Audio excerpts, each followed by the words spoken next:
Jean, Yeah.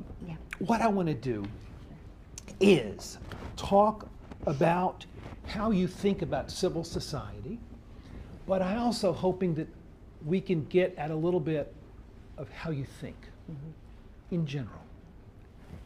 I think you would resist any attempt to kind of codify Elsteinism. I know that you're temperamentally, you know, that's not what you do. But if someone wanted to know, how does Jean think about things? Or I want to be like Jean in the way she thinks. What are the kind of principles or habits of mind that she has as she approaches her work? That's what I want to try to get at, Okay. if I'm lucky here with you. Okay. Well, So, oh, not yet. No, not yet, not yet. I want to ask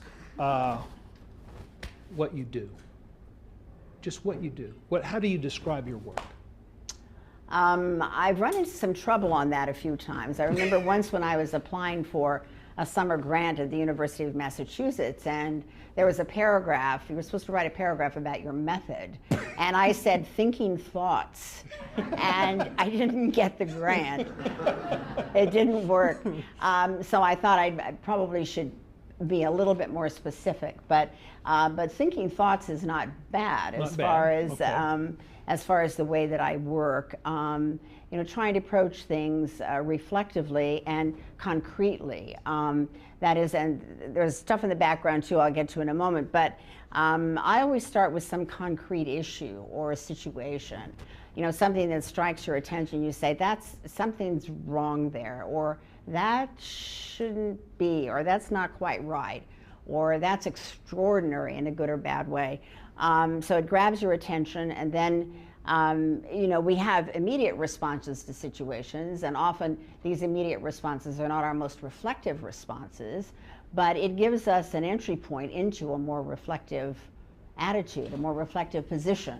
Do you begin with some label in your mind called political theorist or political philosopher? Not really. I mean, since so much of the work that I do, or the insights that I have, come from thinkers who are not per se in the world of political philosophy or political theory. Many are, but I also take cues from literature, from theology, and all sorts of, there's a lot that's grist for my mill. So I don't start out saying something like, I'm a political theorist and this is how I have to approach it. It's really... And therefore I'm in conversation with Right. a set number No, of colleagues no. within a field. Yeah, no, no, not at all. I mean, one of the things that you want to do, of course, is to write in a way that is accessible to other people, and the other people would include your colleagues. Yes, Clearly, yes. we all have a desire to be in the conversation within our professions, and hopefully to be respected, even if people don't agree with you.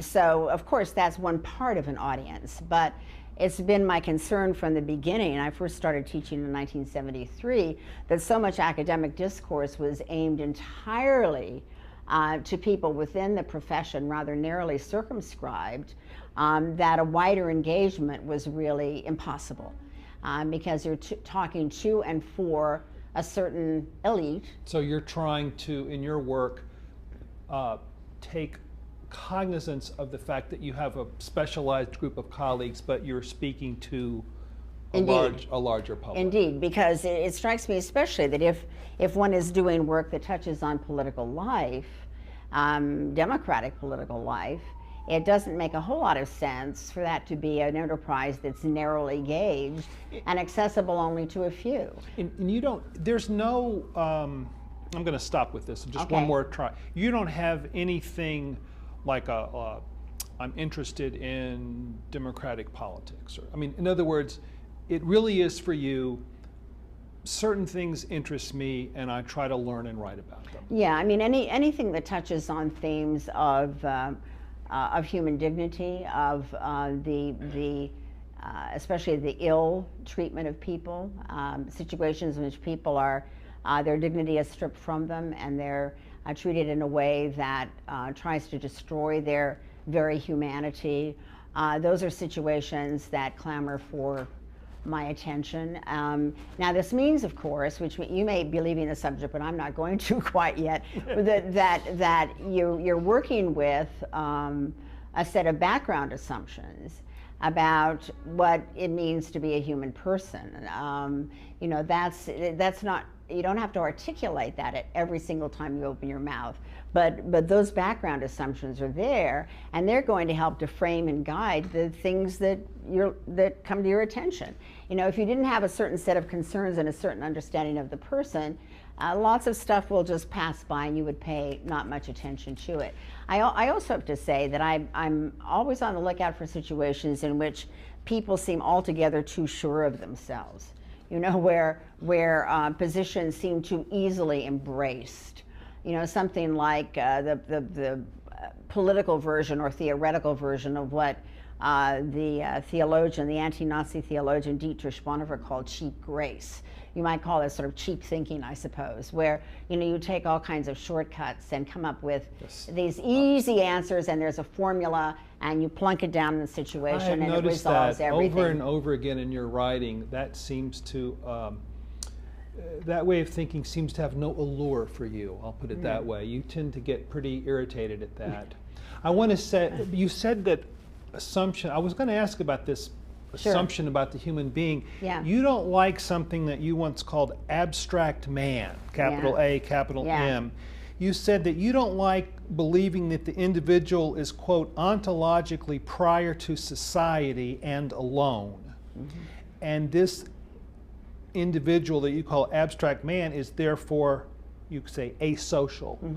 And furthermore, in some of your writings, as I have tried to understand them, you have argued that this notion of the abstract man, this isolated individual, this sort of autoteleological creature that's apart from society and prior to social embeddedness, that this person, not only in your mind doesn't exist, but also serves vested interests of the analyst. Say more. Yeah. I think the quote that you draw there, it sounds like some of my early work. This was from the 70s. Right. Yeah. When I was you first, said this serves the male cat. This serves male thinking. You know, that defines certain things as rational and certain things as irrational, and logical and illogical. What I was going after there were certain historic tendencies in political thought, you know, that posited a sort of freestanding, self-interested creature as the being that sort of chooses to cohere with others into some way of life. When in fact, of course, they're the whole pre-political, if you will, sets of arrangements that get ignored in that way. It would be impossible if you're reading a classic like Thomas Hobbes's Leviathan. Starts out with this notion of these isolated monads that clash against one another and then recoil because everyone's fearful of everyone, and everyone can kill, any one person can kill another person, whether alone or in consort with others.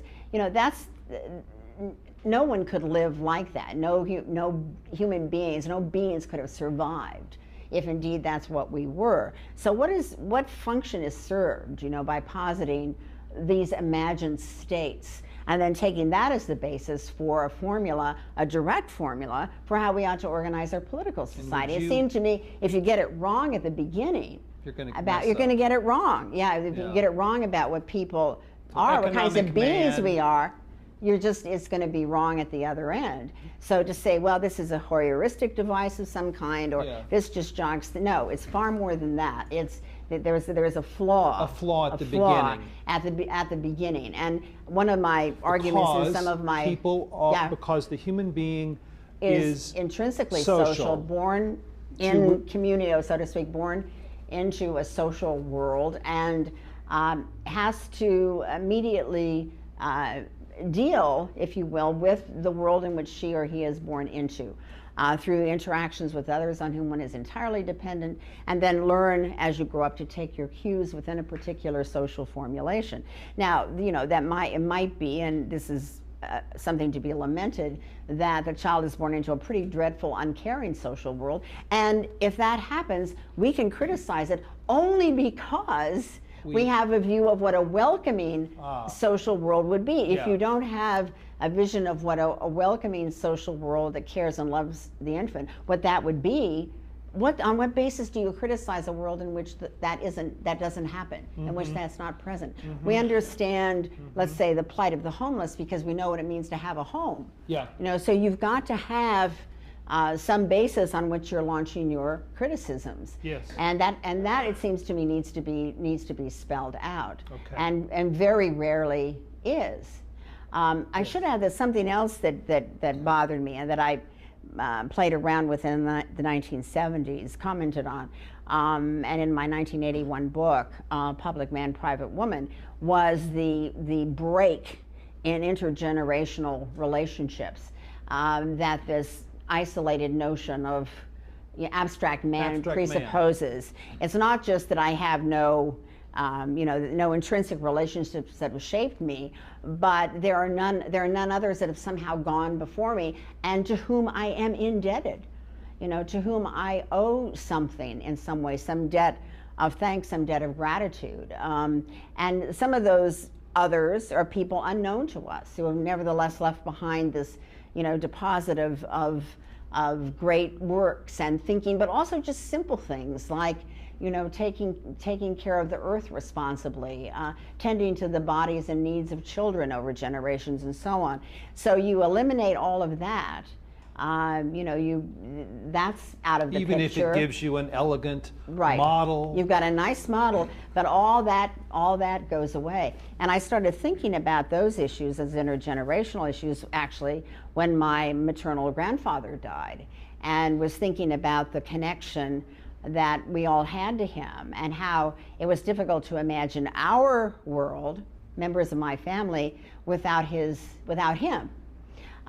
So, and again, so I'm mentioning that. I don't like to talk about myself very much in public or about my personal things too much, but I mention that because I think it's an example of the way in which something that happens to you in a personal way, a familial way, can help to jog your thinking about a whole range of really important questions.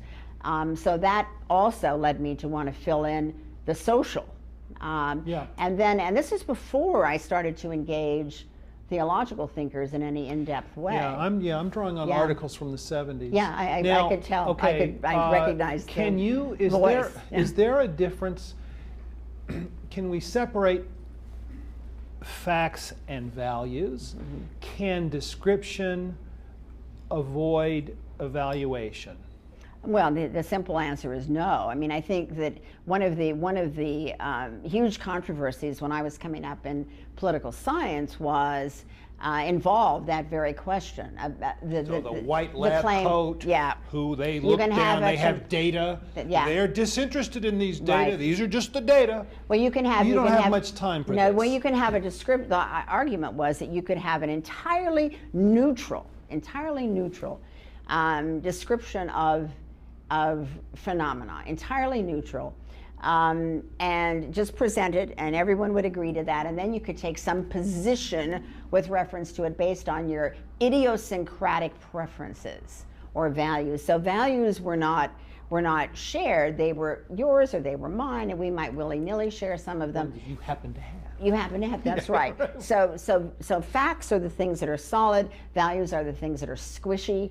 Kind of girly. And they're girly, yeah, you can. In fact, there were arguments that female voters were unreliable because they voted values rather than based on preferences and facts. So the young Jean Elshtain takes aim at this and says it ain't so. Yeah. It ain't so. There's no, you can't. I mean, I was going to read some quotes, but I won't. But so we've gotten to the point where we know that you don't separate. We don't have this category called political theory that defines the topic, and we don't believe that there's something called abstract man, this abstraction that's an isolated individual, and we believe that the fact-value dichotomy is a false one. It doesn't work. Doesn't work. It's a feature of to be fancy for a moment, of an epistemology called positivism.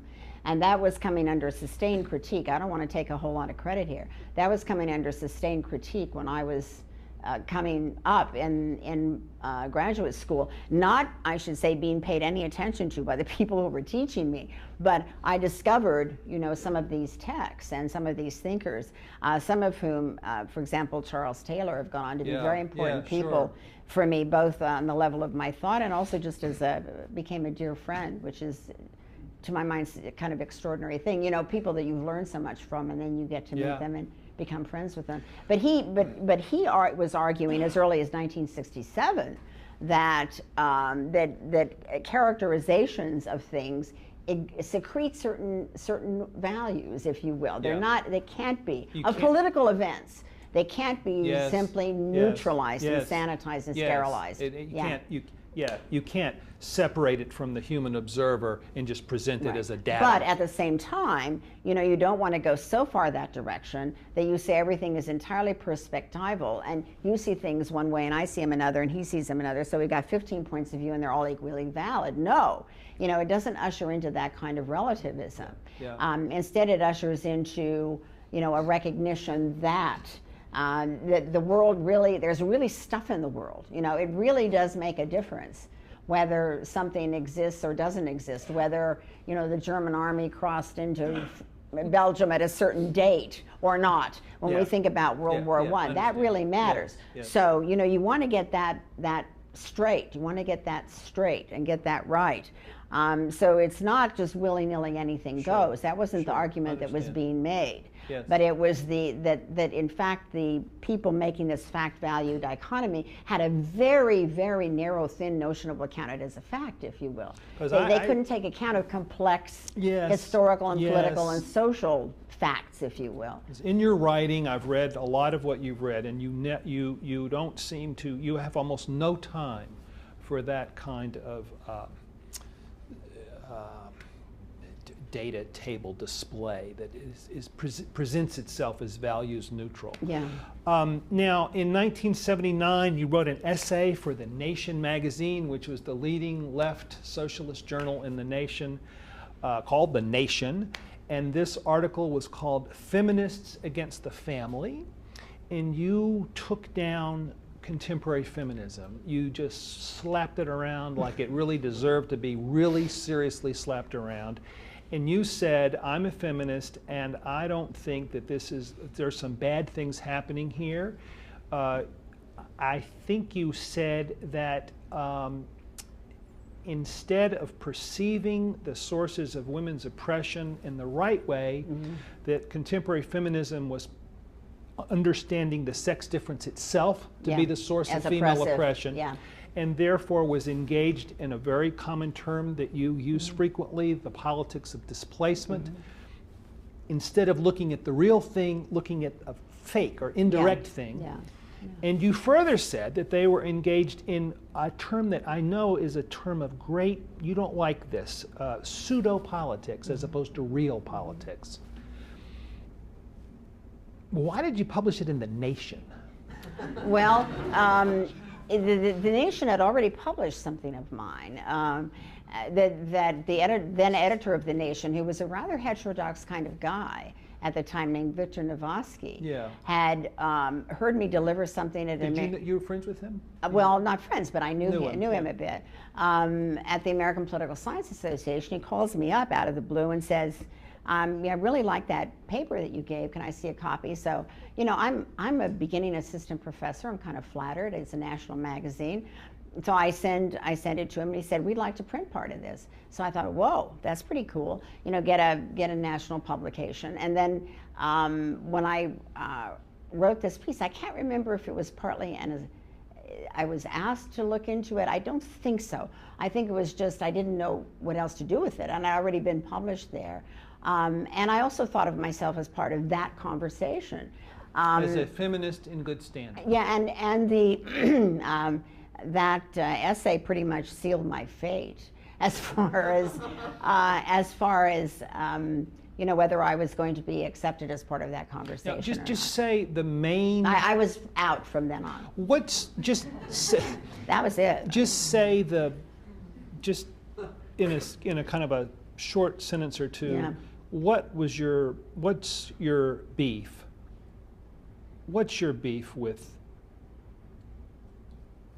the feminism of that era? Well, it was primarily an argument against radical feminism, and one of the arguments I made was you don't bring about social change on the backs of children, and that children were an afterthought in many of the arguments of the radical feminists. You know, what do you do about the kids? Well, we could do things like have 24-hour round-the-clock daycare in the public schools, and you know, and you think that many parents are worried about entrusting their kids to the public schools for 6 hours a day at a certain point in time. We're going to put babies in there and have them round the clock. I mean, I actually heard that made as a serious proposal.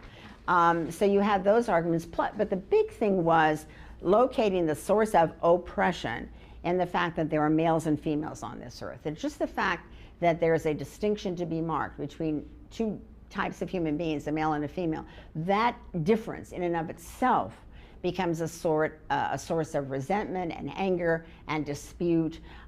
So you've got to do something about it, and many of the arguments were that there's a kind of control deficit that women have because of their unfortunate anatomy and bodies, so that we need a world in which reproduction is done through artificial means.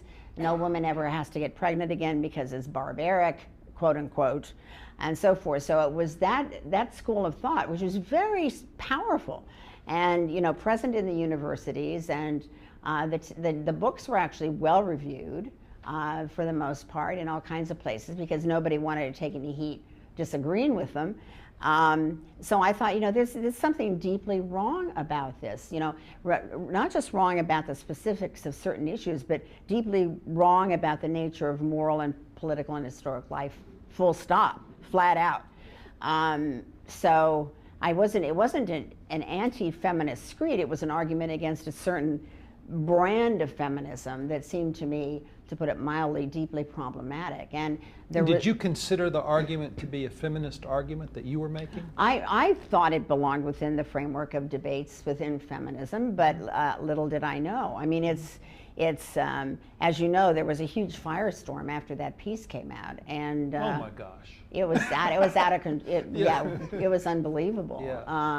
And thereafter, you know, there started to be you know, attacks on me in lots of places in left-wing publications, Mother Jones, and other places that I was a plant put there by men to serve their interests and masquerading as a, you know, so you had all that kind of stuff. They had a sketch of me that looked like a wanted dead or alive poster, you know, right. And Mother Jones. So I thought, well, this is kind of interesting. Yeah. I mean, I had no idea that I had somehow tapped into this vein of sort of left-wing politics in New York City, where people literally hated one another based on certain ideological differences. And that there's a long history of that. It went way back to the split between the Trotskyites and the Stalinists. I mean, I'm a kid from Colorado. I didn't know about all this stuff. And all of a sudden, you know, I'm not sure if I'm buying this kid from Colorado. Yeah, I'm a kid from Colorado. You know, I'm sophisticated in the ways of the world. You know, but it was really being put through that grinder. Yeah. You know, and I was astonished. I was horrified because no one likes to be attacked in that way. But I was also pretty astonished because I had no idea that, you know, of what all had been unearthed and what people took to be at stake. You know, it was as if they were all wanted a job and I was running for it myself, you know, or something. And I didn't want their jobs. I mean, I wasn't interested. What's your definition of civil society? Well, I don't think I can do much better than we did in the Call to Civil Society in 1989. I mean, 1998, sorry. I inverted the 9 and the 8. 1998, where we talked about all the institutions that are neither the state nor per se the economy, And we enumerated those at some length, beginning with the family is the most important, if memory serves, where that document is concerned. And I'd already addressed some of those issues in my 1995 book, Democracy on Trial. And it talked about the issue of democratic civil society as the heart of the matter for the American democracy. Say, why is, so if civil society is, or these relationships, again, we're not dealing with the abstract individual, we're dealing with these what Tocqueville calls associations and groups and collectivities and bonds that are not the individual and not the state. It's that thick stuff in between. Well, you hope it's thick. We hope it's thick. Yeah. Well, we'll get to whether we'll get to that in a minute. Okay. Whether it's thick or thin and so on. Yeah. But could just why was that one of the topics that got your attention? In other words, what are the stakes on this sphere of our life? Well, that I'd always had an interest in American history and American constitutionalism, the great heroes of American history. And my big childhood hero was Abraham Lincoln. I remember I read everything I could as a kid about Lincoln, just on my own. Wrote papers on Lincoln on my own, not for any class or anything. So I had that strong interest, and then we start to get, well, a couple of things were happening in the late 80s and then into the early 90s. One was the extraordinary happenings in Central Eastern Europe, where the Soviet Union is coming unraveled, and within the then Czechoslovakia, Poland, Hungary, what you hear are arguments made in behalf of a democratic civil society. Yeah. Sometimes they just called it society. Just society. Lech Walesa just sometimes said society, by which he meant everything but the ruling apparatus. And he's drawing upon Catholic social thought, of course, which I had only the slightest familiarity with at that point. So I went deeper into Catholic social thought as one source. Because you're the Lutheran girl from Colorado. A little Lutheran girl, right? And just learning about these Catholics. Yeah, and so let's find out more about that. Yeah. And also here you have this extraordinary thinking about civil society coming from people like Václav Havel, who then became president of the Czechoslovakian, and then it parted, as you know, republic when he was elected president. That was in 1990. So these amazing things that are happening, calling upon civil society, the importance of civil society, and in the meantime, the solidarity we have in Poland, an expression of civil society. Exactly, and especially clearly tethered to Catholic social thought. And then you have in the United States a civil society, I say in my Democracy on Trial book, that's faltering rather than flourishing. We were getting all the indices, about bad stuff that was going on. Part of the reason I was getting that data is thanks to you, David, because you were always the bearer of bad news. Yeah, right. So I was getting all this bad news about some of the things that were going on. And then we had the in terms social of family, exactly, in terms and then of we had the Robert social Putnam and the bowling alone. Exactly. So you have the contrast of this hopeful evocation of civil society in Central Eastern Europe, and then we've got these problems in our own civil society. So it was the combination of those two things that set up a dynamic that led me to try to think more systematically focusing about on that. it. Right. Now, is civil society in the United States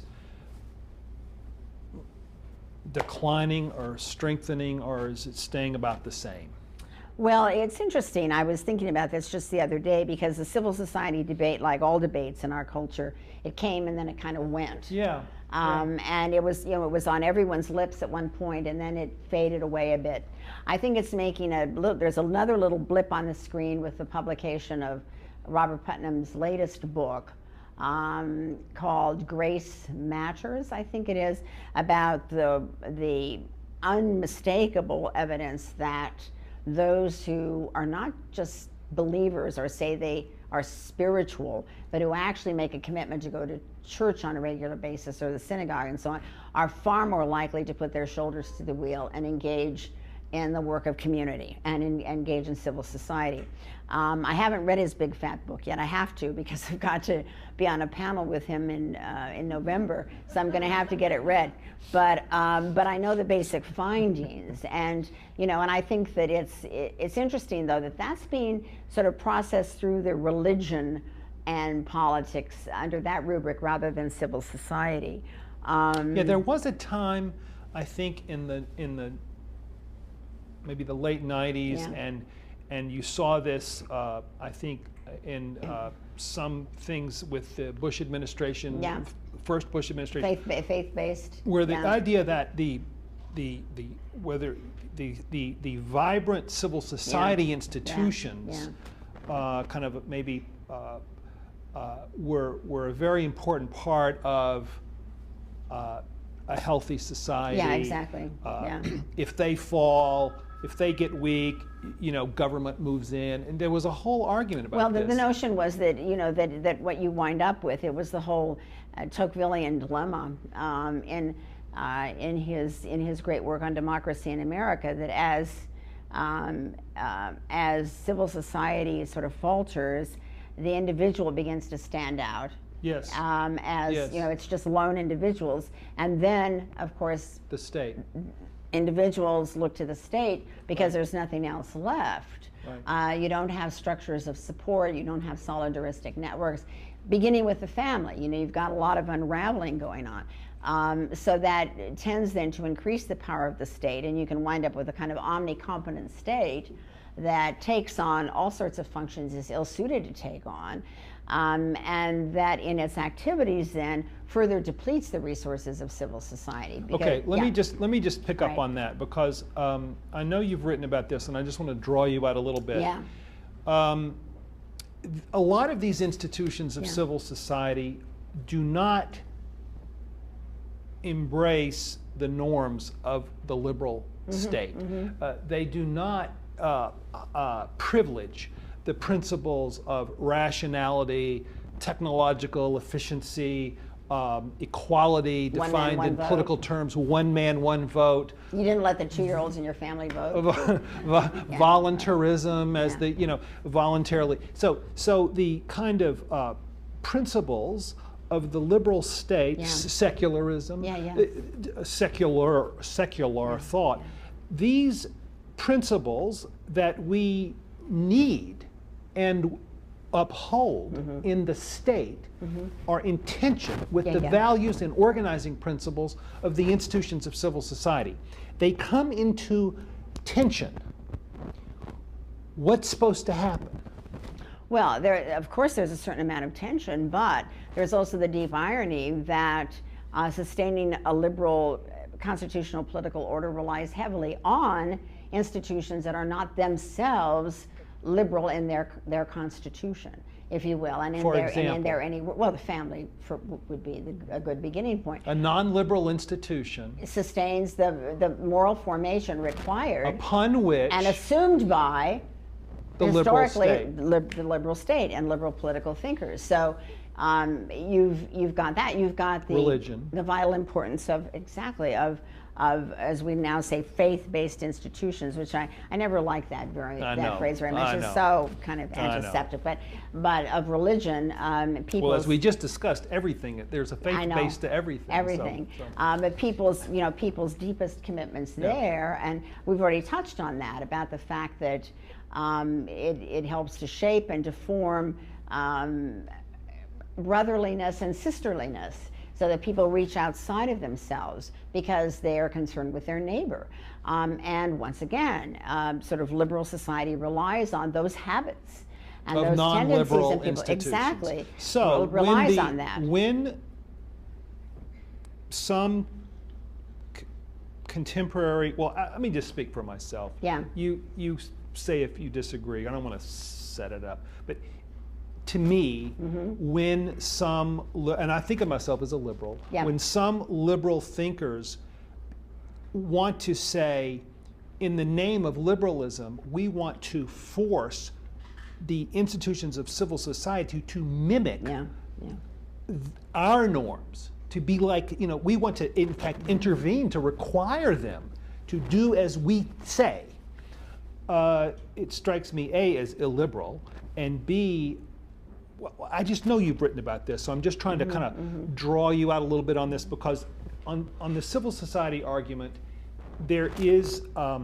it seems to me there's pressure on civil society from, I don't know what you would say, just the values of us as individuals, whether it's a sort of a libertarianism, kind of like, well, who needs these institutions? And then there is pressure from above to make the institutions of civil society become little replicas of the state. Yeah. Well, I think one terrible irony of that is, I think it's a suicide mission overall, because it really would wind up undermining the whole basis for liberal society. The irony is you would wind up, in the name of some kind of equality, we have to have these homologous structures, you wind up destroying pluralism. You wind up destroying everything becomes very flat. Yeah, all the plural institutions, everything's flattened out. Yeah. And you erode, again, the basis for the formation of individuals with distinctive identities, distinctive stories. They're not as readily captured by power as those who are thrust into the world without a story, if you will. They're not captured by the G&P statistics, right? They're kind of off. They've got other sources of meaning and purpose, and if that's not available, then you're, I think you're on a very slippery slope, because liberal society, I mean, I'm not unique in this. A lot of people have commented that it relies, ironically, on all sorts of institutions and sources that are not themselves liberal. So in the way you describe. As a proposition, this is not only an Elsteinian proposition, but it is an Elstein proposition that liberalism depends upon things that are not liberal. Yeah, well, liberalism to sustain itself. Yeah, it doesn't. It can't sustain itself on its own. No, in and of itself, it doesn't drive the pylons deep enough, to help to sustain a sturdy structure of some kind. And I think, I've used different kinds of metaphors. I remember once giving a talk and saying, when did, if there's been this sort of well that we keep drawing upon and drawing upon and drawing upon, that we call civil society and so forth, when does it run dry? If you're not replenishing it, at some point it's not going to be there anymore. And I think that's the issue that haunts a lot of folks. Marianne Glendon myself says included. you can eat your seed corn for a certain period of time. Yeah. But then you finally there's it's just gone. It's not. It's gone. Yeah. And you're not going to have the replenishment. Yeah. And instead, what you will have are techniques of management. Ever more commodification, sorry, ugly word, but you know what I mean, turning everything into commodities. Well, you can have certain rational procedures. Certain procedures, right. That are in of themselves important achievements in our political life, but cannot provide the social goods that come from a vibrant civil society. Well, if you're looking, for example, if you're using a cost-benefit analysis, as a dominant modality of rationalism, you could easily go the utilitarian route of someone like the philosopher Peter Singer, and it would be far more beneficial to the society if we eliminated persons with disabilities than if we sustained them and kept them alive. Right. So what's to stop those kinds of conclusions from becoming exigent and overtaking other kinds of objections if the places that sustain those objections are not being ongoingly renewed and generated? I just can't believe that the time I get to talk with you is almost over. But I just a couple more quick things before we open it up. Yeah. It seems like about 2 minutes. Okay. I know you admire Václav Havel greatly. You've been influenced, as have I, as have many people, by this tremendous writer and thinker and leader. I heard somebody say one time, is Havel becoming religious? Is he joined the church or something? And the answer was, he's having one more cigarette at the door, trying to figure out whether he wants to walk in. Describe that metaphor in light of your own journey. Oh, you're referring to my reference to a pilgrimage. Yes. And the Augustine and the Limits of Politics book, and that the direction I seem to be heading This is my favorite Gene Elstein from and that's saying a lot. From Wittenberg to Rome. Well, I think it's fair to say that I'm further along on the road. I mean, I think there are ways in which the society as a whole, Wittenberg, just to define the metaphor. Well, Wittenberg is Luther, of course, yes, and we all know what Rome is, I think, and we have some passing notion of that.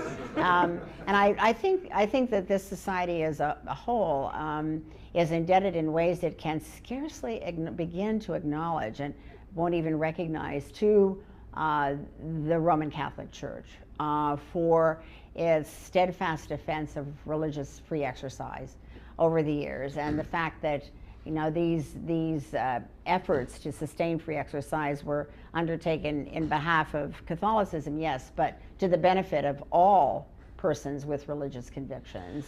So, so there are all sorts of ways historically that I think Catholicism has retained some of its sturdiness, if you will. And when you look around at what's happened, certainly with mainline Protestantism, it's become sort of thinner and thinner. So this Lutheran girl from Colorado, who hardly knew anything about Catholic social thought, so she alleges, in the 1970s, now is on this pilgrimage, and you describe it as back and forth. You don't describe it as unidirectional. Yeah. You say there's Wittenberg, there's Rome, and so it seems to me that there are places in between. Places in between, and so your own journey is you're closer to you looking at Rome more these days. Yeah, it is interesting that the current pope is himself an Augustinian, and was in ongoing conversation as a scholar with Lutheran scholars, and you can really see the Lutheran elements, if you will, in his thought, Benedict's thought, and his engagement with Lutheranism at its strongest. I mean, I think that there are aspects to Lutheranism that are not entirely salutary, but that's true of any great religious tradition. I want to just bear upon people's patience to read something from this wonderful, wonderful little book that Jean wrote about Augustine, where she talks about a village of the mind. And I want to, I said at the beginning, I wanted to figure out how you think. Not really what you think about topic A, topic B, but just how you approach the life of the mind. And I was trying to find a quote that I thought where you were trying to write it down. And I had this, and I came across this that I've always loved. Let me say before you read it that I didn't state this in there, but this is an alternative to the social contract, to the abstract social contract. Well, that's yeah. That's what I thought when I read it. I was going to draw you out on that point. I don't know how many people picked that up. Yeah. Okay. So if people want to know what Jean's village is, it's a wonderful. It's just so beautiful. Jean says there's such a thing as a village in your mind. It has certain things that it's a village, and she describes it. It's this village in her mind, the way her village works. So I'm just going to read this, and then I want to talk with you a minute about it. The conversation is good, the neighbors friendly, the library well stocked. The stirring words of "a mighty fortress is our God" emanate from the small Lutheran church. The bell from the Catholic Church marks the passing of the day. The sound of the Torah being read in the local synagogue floats in the air, and rousing gospels from the Black Baptist Church beckon. And when I enter the villages, rock's classic night on the radio station. Elvis is singing "Don't Be Cruel." I see grandmothers on front stoops, hear a newborn baby's first cry, witness a funeral procession wending its way haltingly to the local cemetery, loath to bid a loved one farewell. I observe boys and girls playing kick the can. I hear dogs barking as night falls, and mothers and fathers reading bedtime stories to drowsy children.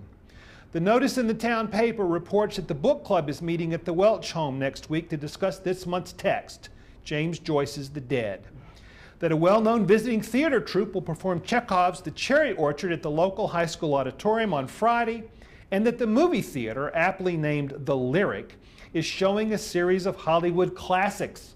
The Man Who Shot Liberty Valance is this week's feature. Frequenters of the local pub, the Town Tavern, are arguing politics and religion, the important things, well into the night. And then you say that unlike Plato's description in the Republic, your village is a more livable because humbler place. It has its boundaries, of course, but it extends hospitality to all strangers, wanderers, pilgrims, to the lost, the forlorn, the bold, and the timid. It is rather a simple place, this village of mine, but it is a human landscape, a site within which beings such as ourselves enact daily the small gestures of kindness and trust and care, speaking out for fair treatment that are the stuff of lived life. Because that is not all that beings such as ourselves do, the village has its share of malicious gossip and backbiting and pettiness and scandal, but because people have to live and work together, none of this is codified into rival adversarial sides or camps. They understand what it means to tend to the quotidian, and they understand forgiveness. I love that.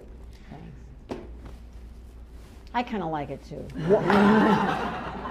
Would that such a, Orwell wrote a great poem Yeah, called he described his favorite pub. It was a wonderful, and he said, of course, this pub doesn't exist. Well, the Town Tavern really was the name of the tavern in Timnath, Colorado. Really? When I grew up, yeah. Did they have a theater called the Lyric? Yes, in Fort Collins, Colorado, there was a theater called the Lyric. Yeah.